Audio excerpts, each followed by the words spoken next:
예, 오늘 뉴스탑10은요. 당연히 헌정사 최초로 대통령이 최후 진술을 진행하게 될 헌법재판소로 먼저 가보겠습니다.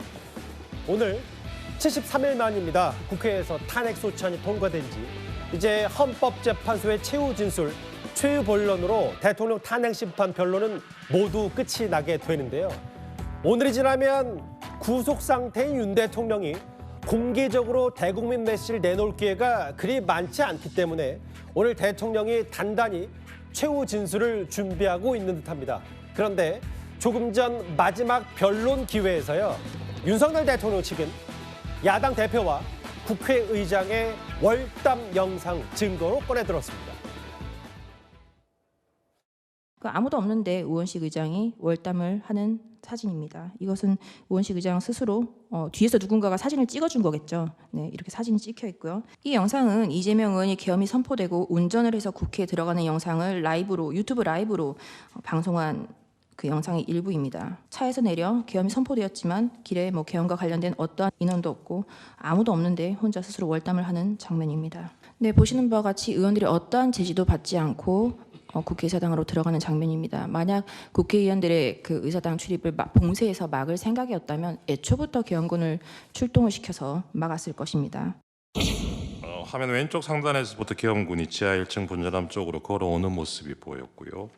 두리번거리면서 분전함을 찾다가 화면에서는 보이지 않지만 화면 우측에 위치한 분전함을 찾은 것으로 보입니다. 나머지 군인들을 뒤따라와서 확인을 했고 전력을 차례로 차단한 후에 자리를 떠나는 장면입니다. 오늘이 마지막 변론일이기 때문에 양쪽 다 총력전일 텐데 일단 윤 대통령 측 얘기입니다. 최진영 변호사님. 오늘 윤 대통령 측 김계리 변호사 얘기는 뭐냐면 국회의장 이재명 대표 월담하는 거 봐봐. 아무도 없는데 스스로 담을 넘었다. 그만큼 계엄 자체가 경고성, 평화적 계엄인지 뭘 하지 않았다. 이런 주장을 했네요. 그렇습니다. 아시다시피 이 부분은 결국 내란죄의 주관적 구성 요건, 국헌문란 또는 국토 참전의 목적을 가지고 폭동을 일으켜야 되는데 예. 그 형법에 보면 국헌문란이라는 것은 국가기관의 기능을 상당 기간 불가능하게 하는 것을 국헌문란의 목적이라고 합니다. 예. 그런데 지금 그 대리인이 얘기한 것처럼 우원식 국회의장, 이재명 대표 월담하는데 옆에 누가 있었습니까? 옆에 다 사진 찍고 자기들이 넘어가는데 아무 문제가 없었습니다. 더불어서 다른 민주당 국회의원들 같은 경우에도 앞에 어떻게 보면 그 계엄 포고령 1호에 의해서 앞에 막고 있는데 항의를 하니까 문을 열어주고 국회의원들 다 들어갔습니다. 예. 그렇게 되면서 금방 어떻게 보면은 탄핵 해제에 관한 의결 종족수가 이루어졌고 실질적으로 해제가 됐습니다. 결국 그렇기 때문에 그 내란에서 얘기하고 있는 국회의 기능을 상당 기간 불가능하게 했느냐? 전혀 그렇지 않다는 것에 대한 직접적인 증거다라고 하는 것이죠. 예. 더불어서 지금 그 이에 대한 반박으로서 국회 측에서는 계엄군의 단전 영상을 했지만 아까 좀 전에 지금 CCTV에도 봤습니다만 예. 내리자마자 암전은 0.5초였습니다. 그러자 바로 비상등이 켜지고 CCTV를 통해서 그 이후에 다 볼 수 있었던 것은 예. 실질적으로는 어떤 단전을 통해서 어떤 암흑이 됐다는 얘기 자체가 성립되지 않는다는 것이죠. 더불어서 저기서는 지하 1층이고 저 때는 이미 본회의에서 이미 계엄 해제에 관한 요건이 통과된 이유인 것이고 예. 만약에 그 계엄 해제된 이후에도 뭔가를 다 하려고 했으면은 지하 1층이 아니고 1층 내지 2층에 있는 본관을 전환을 차단을 해야 되는데 그러지 않았다라는 것을 드러난 것 아니겠습니까? 오히려 소추단 같은 경우에는 CCTV를 했지만 오히려 전후 사정을 봤을 때 그 단전을 통해 가지고 국회의 기능이 상당 기간 불가능해지지 않았다는 것을 알겠습니다. 오히려 반증하는 증거가 돼버린 것이 아닌가 생각합니다. 이현정 의원님, 그러니까 윤 대통령 측이 오늘 마지막 변론기일에서 가장 목소리 높여 얘기했던 부분은 이거 봐라. 아무도 막지 않고 다 스스로 담 넘어서 들어가고 있고 그럼 이거 누가 찍어줬냐? 그만큼 계엄군의 국회 봉쇄 지시는 제대로 되지 않았다라는 취지의 얘기. 계엄 자체에 대한 혹은 이게 어떤 계엄 해제를 막거나 혹은 강제적으로 하지 않았다는 취지인 것 같거든요. 근데 이제 저게 저 순간만 볼 것인가? 예. 아니면 우리가 봤지만 그날 경찰이 봉쇄를 했다가 풀고 다시 봉쇄를 했던 그 과정들이 있었고 그리고 당시에 헬기가 늦게 뜨면서 계엄군의 투입이 굉장히 늦었습니다.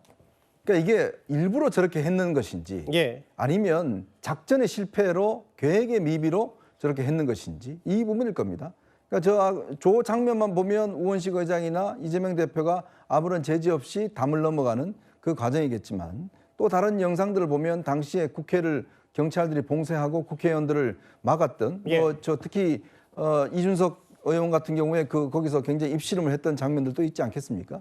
그러니까 이게 하나의 어떤 단절적인 장면만 볼 것인지 전체적인 작전을 볼 것인지 그리고 그게 예. 일부러 그러면 계엄군이나 대통령 측에서 그렇게 의도를 한 것인지 예. 아니면 그 의사소통이 제대로 안 돼서 실제로 능력이 없어서 못 막은 것인지 혹은 이런- 일선에 있는 계엄군 혹은 특전사가 이 계엄 위 수뇌부 지시를 제대로 따르지 않은 것인지 그렇죠. 등등해서요. 바로 그 부분입니다. 그러니까 아마 그때도 뭐 계엄군들이 증언하고 했지만 예. 헬기가 제때 투입이 안 되면서 꽤 늦게 아마 계엄군들이 투입이 됐습니다. 이제 그런 것들을 등등을 종합했을 때는 예. 근데 저 영상만 가지고서 어떤 이 평화적인 계엄이다라고 하기에는 논리적으로 저는 굉장히 부족한 측면이 있다고 봅니다. 그런데 오늘 김계리 변호사의 최후 변론 직전의 마지막 변론길 주장 말고 앞서 헌법재판소의 탄핵 심판 과정에서도요. 이 계엄의 핵심 인물들이 이런 증언들을 했었습니다. 제가 만약에 봉쇄를 했다 그러면 국회의장님이 담을 넘어가서는 안 됩니다. 담을 넘어갈 수 없어야 맞는 겁니다. 봉쇄라는 개념 자체는요. 손에 손잡고 정말 울타리를 다 에워싸서 한 사람도 들여보내지 않는 것이 봉쇄입니다. 국회의원들 통과를 다 시켰지 않습니까? 저는 그렇게 알고 있는데. 그게 막았다가 또 통과시켰다가 또 다시 막았죠. 그건 제가 잘 모르겠는데 저는 이제 거기서 통과를 시킨 걸로 좀 알고 있었거든요. 예, 알겠습니다. 선별적으로. 예, 이상입니다.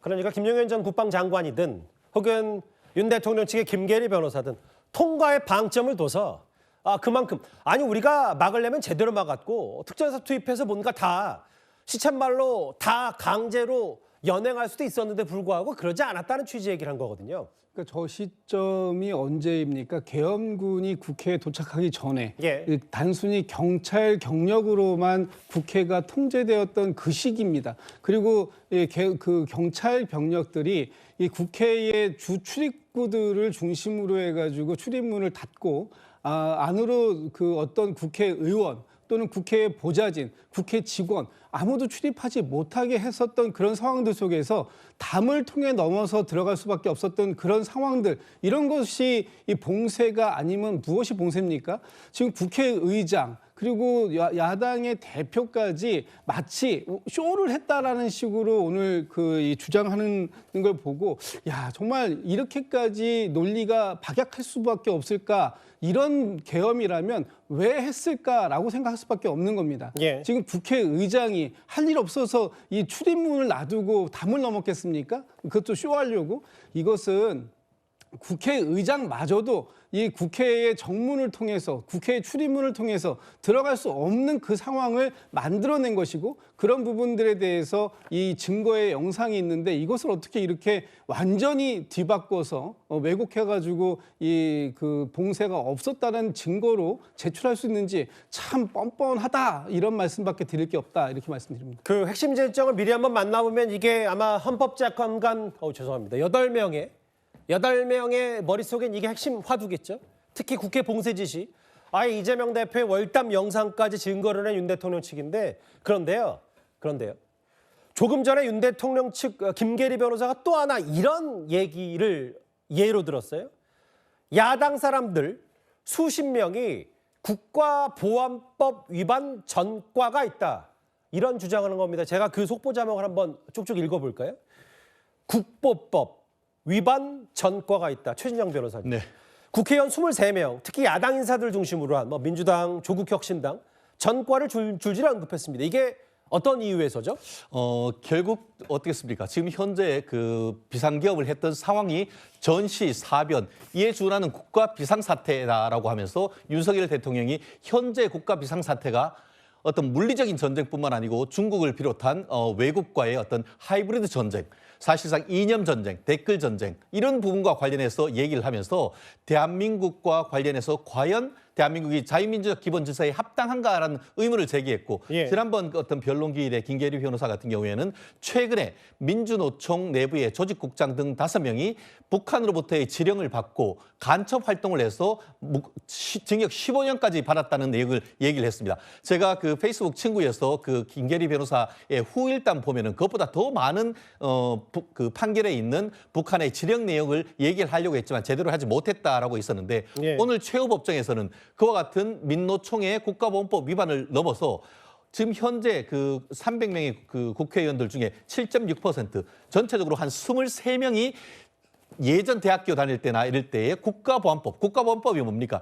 대한민국의 정체성을 해하는 국가의 안전을 위협하는 그런 죄로 해서 실형 선고를 받은 사람이 있는데 거기에 현역 민주당 국회의원 19명, 조국당 2명 등 있고 더불어서 나이를 봤더니만 80년대 학번, 예. 지금 60대가 17명으로 가장 많아서 이른바 386 세대에 가장 많은 어떻게 보면 반국가 세력으로서 반전, 반핵, 양키 고음을 미쳤던 그런 사람들이 지금 현재 민주당에 적지 않은 국회의원이 있다라는 얘기를 하고 있고요. 예. 더불어서 가장 대표적인 사람, 굉장히 아이러니한 것은 국회 소추단장, 법사위원장이라고 있는 정청래 국회의원이 1989년에 한미 FTA를 반대를 하면서 예. 미국 관저에 어떻게 보면 그 사과탄 그리고 또 그 몰로토프 버트를 들고 들어가서 거기에서도 어떻게 보면 국가보안법으로 실형 2년을 살았던 그런 내용이 있는데 지금 그런 사람들이 법소추단을 얘기를 하면서 예. 국가의 안전을 얘기한다는 것이 너무나 역설적이라는 것을 얘기하는 것이죠. 한번 쭉 읽어볼게요. 그러니까 입법 독재를 통해서 야당이 사법 시스템을 마비시켰다라고 했고 제가 쭉쭉 읽어보겠습니다. 조금 전에 이제 윤 대통령 측의 이건 국회 측 얘기고요. 아까 23명 얘기를 다시 한번 속보로 부탁드릴게요. 예, 감사합니다. 전과를 줄줄이 언급하면서 여기에 뭐 조국 전 대표나 혹은 정청래 지금 현 탄핵소추 단장 법사위원장 국가보안법 위반 전과를 언급하면서 아까 이 23명이 국가보안법 위반 전과자고 범죄자 소굴 얘기도 했어요. 우리 국회는 범죄자 소굴이다. 이게 조금 전 얘기입니다. 제 기억이 맞다면요. 이동학 의원님.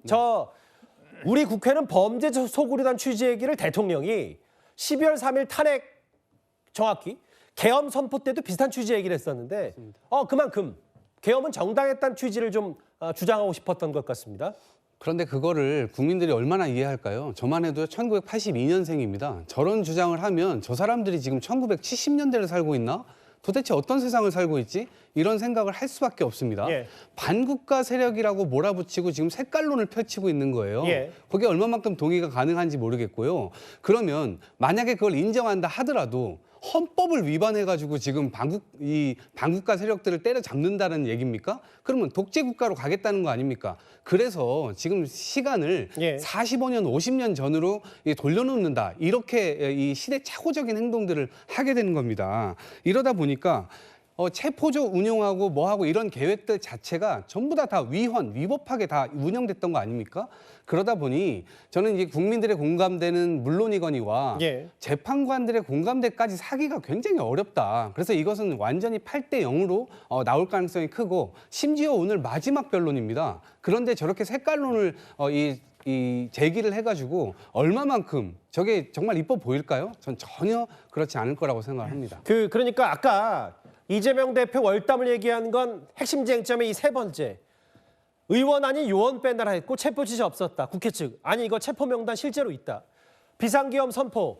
이거 야당의 줄탄핵, 부정선거 의혹, 국가 비상사태. 반면에 이제 이건 계엄 선거 요건 해당 안 된다는 건데. 예, 최재형 변호사님. 네, 그렇습니다. 조금 전에 그 얘기를 하신 건데 사실 1차 탄핵 때 7가지 사유 중에 첫 번째 사유가 뭐였습니까? 윤석열 대통령의 외교 정책으로 지나친 친일, 친미 정책을 얘기를 하면서 예. 친중, 그러니까 북한, 러시아, 중국에 대해서 경시한다. 이거를 첫 번째 탄핵 사유로 했습니다. 그리고 예. 최근에 어떻게 보면 그 간첩과 그 개정과 관련해 가지고 외국인의 국내의 간첩 활동에 대해서 처벌할 수 있도록 규정을 하니까 민주당이 그걸 막았습니다. 결국 지금 좀 전에 얘기했던 국가보안법 위반 그리고 그때에 했던 행위가 지금 이와 같은 그 윤석열 대통령 1차 탄핵과 관련되는 예. 첫 번째 사유와 맞닿아 있고 더불어서 간첩죄와 관련해서도 여전히 친중, 친북, 친러적인 알겠습니다. 성향을 보이는 이런 부분과 관련해서 현재의 헌법 질서로서의 자유민주적 기본 질서가 그 민주당에 의해서 흔들리고 있다는 그런 부분을 강조하려고 하는 것 아니겠습니까? 일단 국가보안법 위반 전과자가 국회의원들이 여럿 있다라는 윤 대통령 측의 조금 전 변론. 윤 대통령 측이든 국회 측이든 뭔가 이 최후 변론 직전, 대통령 최후 변론 직전에 마지막 변론에서 어떤 주장들을 하는지 속보가 더 들어오면 바로 만나보기로 하겠습니다. 오늘 그리고요. 야당 아니죠. 국민의힘 소속의 몇몇 중진 의원들은 오늘 헌법재판소의 대통령 최후 변론을 방청합니다.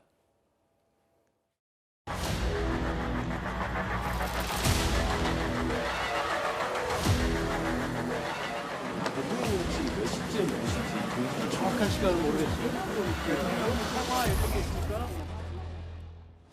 윤석열 파면 선고를 가능한 한 빨리 준엄히 선고해주는 길만이 대한민국을 살리는 길이고, 아시다시피 민주당은 계엄 이후에 단 10하루 만에 내란몰이 탄핵을 했습니다. 그러나 헌법재판이 시작되자마자 이 내란죄 부분은 완전히 삭제했습니다. 결국 알맹이가 없는 전혀 다른 탄핵 소추안을 놓고 지금 심리하고 있습니다. 헌법재판관님 여러분들 수고 많으셨습니다. 고맙습니다. 헌법재판소 재판관들께 마지막으로 호소드립니다. 이 재판은 정말 역사적 재판입니다. 헌법과 헌법의 가치를 무시한다면 그것은 대통령 한 명의 문제가 아니라 우리 국민 모두의 피해로 올 수 있다는 것도 같이 기억해 주십시오. 최근에 이제 나경원 의원은 아예 대통령의 이 탄핵 심판 자체가 각하돼야 된다고 했어요. 지금 보면 오늘 마지막 변론길 방청 20명 선정에 거의 100대1 가까운 경쟁률. 그만큼 지금 마지막 변론길 대통령의 헌정사 최초의 최후 변론에 꽤 많은 관심들이 쏟아질 수밖에 없고, 오늘 좀 화면을 보면 대통령도 조금 전에 헌법재판소에 도착을 했습니다. 이현정 의원님. 네. 앞서 이제 화면에 나올 텐데 뭐 나경원, 뭐 김기현, 뭐 구자근 몇몇 이제 국민의힘 친윤 성향의 의원들이 오늘 헌법재판소 갔고, 그런데 이제 지금 변론기를 보니까 국회 측과 윤 대통령 변호인들이 이제 치열하게 맞붙는 사이에 조금 전에야지 대통령은 헌재에 도착을 했습니다. 그렇습니다. 아마 오늘은 뭐 증인 신문이나 이런 게 없기 때문에 일단 윤 대통령 측과 그다음에 국회 측의 변호인들 간의 어떤 입장 표명, 이게 아마 2시간으로 각각 제한돼 있습니다. 예. 2시간 동안 할 수가 있고요. 그다음에 이제 정청래 법사위원장, 이번 소추단 단장이죠. 정청래 법사위원장의 아마 이 입장 표명이 있을 것 같습니다. 이것 또한 무제한으로 할 수 있습니다. 그다음에 최종적으로 윤석열 대통령이 이제 최후 진술하고 있는데 이것도 시간 제한이 없습니다. 그런 걸로 비춰보면 아마 꽤 윤 대통령에 대한 이 입장 표명은 꽤 늦게 진행될 가능성이 높다고 보여집니다. 아마 대통령이 직접 구치소에서 이 연설문을 준비했다고 하는데요.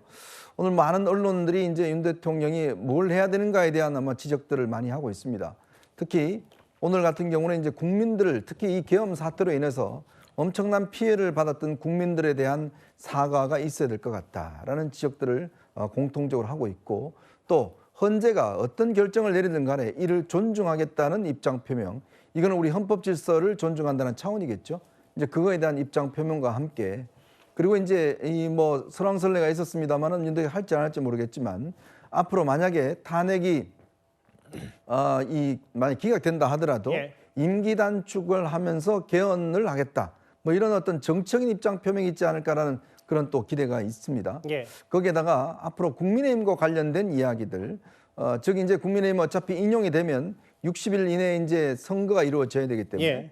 그렇다면 대통령이 계속 어떤 국민의힘의 어떤 뭐 발목을 잡을 것인지, 뭐 이런 부분 등등 이런 것들이 과연 어떤 식의 표명이 나올지, 이 표명에 따라서 예. 향후의 어떤 정치적 상황 자체가 많이 바뀔 가능성이 있다고 봅니다. 일단 그 헌법재판소 대신반청 내부 그림을 잠깐만 다시 보면 아까 나경원, 김기현, 박대출 국민의힘 의원들은 이제 착석을 했고, 잠시 봤듯이 마지막 변론 기일이기 때문에 여러 가지 석동현 변호사뿐만 아니라 여러 윤 대통령 변호인단도 속속, 국회 측은 이제 김일수 변호사, 정청래 의원 등등해서 대통령은 조금 전 정확히 1시간 전쯤에 헌법재판소에 도착을 했고요. 아직 입정하지는 않았습니다. 이건 2시 즈음에 쓴 대신반정 모습이고 여전히 피청구인인 대통령 자리는 좀 비어 있고요. 헌정사 최초의 대통령의 최후 진술 직접 썼고 한 40분 정도의 분량이라고 하는데 일단 그 얘기도 좀 더 만나보겠습니다.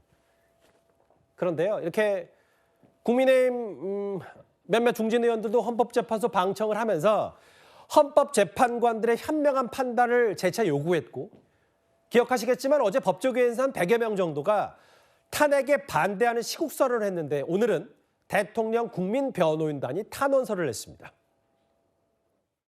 저희는 대한민국 윤석열 대통령을 지지하며 대통령의 직무 복귀를 간절히 바라는 마음을 가지고 자발적으로 모인 청년들입니다. 민주당!